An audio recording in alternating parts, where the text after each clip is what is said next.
Welcome to HortTube. My name is Jim Putnam. In this video, I'm going to be talking about the Chef's Choice Rosemary from the Southern Living Plant Collection. I'm actually down at Flowerwood Nursery in South Alabama today, and I don't know how far in the distance you can see with this camera right now, but as far as I can see in all directions, there's plants around me. This is a very, very large, beautiful, well-maintained nursery in South Alabama, and these are Obsession Nandinas and Lemon Lime Nandinas and Blush Pink Nandinas and just on and on and on as far as I can see. Lots of things from the Southern Living Plant Collection and Encore Azaleas, and then other older varieties as well, just everywhere in all directions. Beautiful place. But the video is about the Chef's Choice Rosemary. So this is a great rosemary introduction because it's super compact. This one's only going to get 12 to 18 inches high or so and a little wider than tall, so it's great as a container plant, or you know, where you could actually bring it in and out if you needed to. It's hardy in zone 7 to 10 outside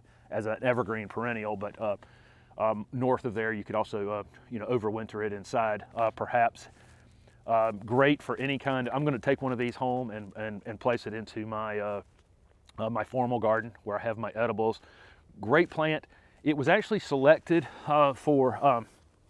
because of the, number one, obviously that compact habit. Number two, it blooms beautifully in the spring, has beautiful, those blue flowers that rosemary's famous for. These are very vivid blue flowers, but it was also picked because it has more oils and a little bit spicier than some other rosemaries. It's really, really great. Smells fantastic. And it was actually chosen, like I say, they put thought into how it actually tastes. There's a lot of rosemary varieties out there, and some of the prostrate or low growing compact ones like this taste kind of oniony to me. They're not very good. They're not good culinary rosemaries. Most of the good culinary rosemaries, you know, get quite large and take up quite a bit of space. So really no maintenance on these. You know, rosemary needs very well draining soil. This is a Mediterranean plant, so it's my clay soil in my yard. It's definitely going to require me mounding it up some, making sure it dries out between rains and waterings.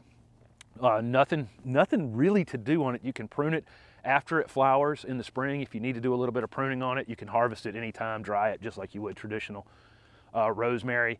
It can be fertilized in the late winter or fertilized at the exact same time you do a little bit of pruning on it, but I'd wait and enjoy the flowers first, and then I'd prune it, and then you'll get the new growth throughout the season, which you can take whenever you need it to have some fresh rosemary in the house. But I wanted to show you this, and I hope you can see, you know, just how compact and perfect little habit that this Chef's Choice Rosemary has. But again, you'll see me, I'll get this into, I'll take this back home with me and get it into my garden when I get it up there, and then I'll show it to you in the ground. So here's this Chef's Choice Rosemary back at my house. That was actually a couple months ago when I shot the beginning of this video. I'm making some changes over here in my garden where this is going to end up. So for now, I'm going to container plant it, and I wanted to show you that, and then I'll get it in the ground in a couple months, and I'll show you that as well. But this, I'm putting this in a container that's only slightly larger than the container it's in. That's kind of important with something like rosemary. It'd be this Mediterranean plant. If you put it in a big giant pot with a lot of potting soil, it's going to be really, really easy to overwater it. It needs to go in a container that's just slightly larger. Step it up a little bit at the time, okay? That's important so that you can control the water on it, and you need a well-drained soil mix. So if you use something just like regular potting soil is going to be something that's going to be just all peat and perlite, and it's great for flowering things and seasonal flowers, but it's not necessarily the thing I would use on any kind of woody shrub, and that's what a rosemary is. It's just a woody shrub, really. It's an herb. I understand that, but down in the bottom of this plant, it's just a woody shrub, just like a lot of these other woody shrubs, and I treat them exactly the same, which means I'll use a combination of potting soil and a little bit of pine bark, and pine bark may be sold as pine bark soil conditioner, pine bark fines, pine bark, you could even use mini nuggets if you wanted to, if that's all you could find, and just try to break them up a little bit smaller. I'll make a 50-50 blend of potting soil and pine bark fines and plant it, and plant this rosemary. And like I say, I'm barely potting it up at all, so I don't end up overwatering it. But I'll make pretty quick work of taking a handful of potting soil and then a handful of this bark and just going back and forth like that. And then I'll blend it together here in the bottom of this container. And that's what I'll plant it in. Make sure your pot has good drainage holes in the bottom. And I'll flip him over, take him out. If it's extremely pot bound, you can, grab a hold of the roots and break it up a little bit. This one's not at all root bound. And